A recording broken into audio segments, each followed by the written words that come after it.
First, I want to thank the Internet Society for championing the Internet, helping it grow, and recognizing the pioneers. I want to acknowledge my professor, Rick Leider, Windsurf and Steve Crocker, and others I worked with, IIT Kanpur and Massachusetts Institute of Technology, where I got my education, and my spouse, Cybele, who was most supportive despite my late nights working at MIT.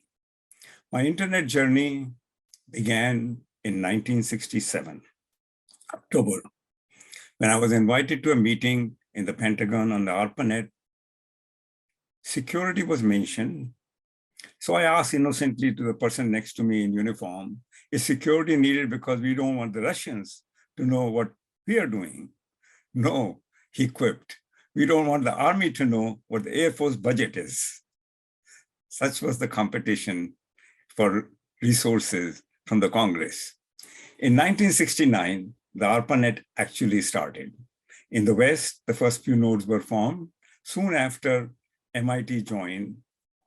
In 1970, Bob Metcalfe connected the PDP-10, and I connected the MIT Multics. We had a race as to who would connect first. As I recall, I had the hardware working first, and Bob had the software working, so we called it a tie. Now I want to take you back to 1970s. At that time, 2 megabyte was a big mainframe computer, and 256 kilobits per second was the fastest transmission speed on the network. So we had to be ultra efficient in our design. We all, in the first networking group, worked on the precursor of TCP/IP, and my focus soon became applications. And we formed the file transfer working group. FTP was first released over 50 years ago in April of 1971 and included mail and mail file commands for email. Initially, to separate host names, we used a space followed by the letters A, the letter T, and a space. Ray Tomlinson at Bold Beranek and Newman was using the @ sign for communication between computers at BB&N. So it was more efficient, one character, and we adopted it for email addresses. One person commented in our group that @ sign was a kill character for teletypes.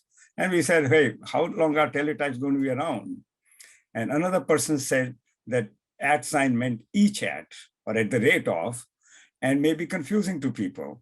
But these objections were overruled, and the @ sign lives on to this day.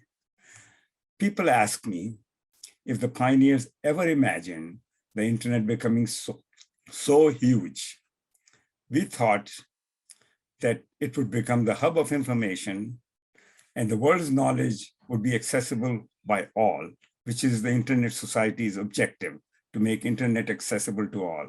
However, we did not think of its commercial use, being from the universities and research centers, which the commercial use has really fueled the growth of internet, and the future is going to be even more exciting with AI and virtual reality. It is an honor to join you and the pioneers who made the internet happen. The internet has revolutionized how we communicate, how we learn, and conduct our business. It has democratized information and made knowledge free. It will keep evolving and growing, and hopefully with well-connected global communities lead to a more peaceful world. Thank you.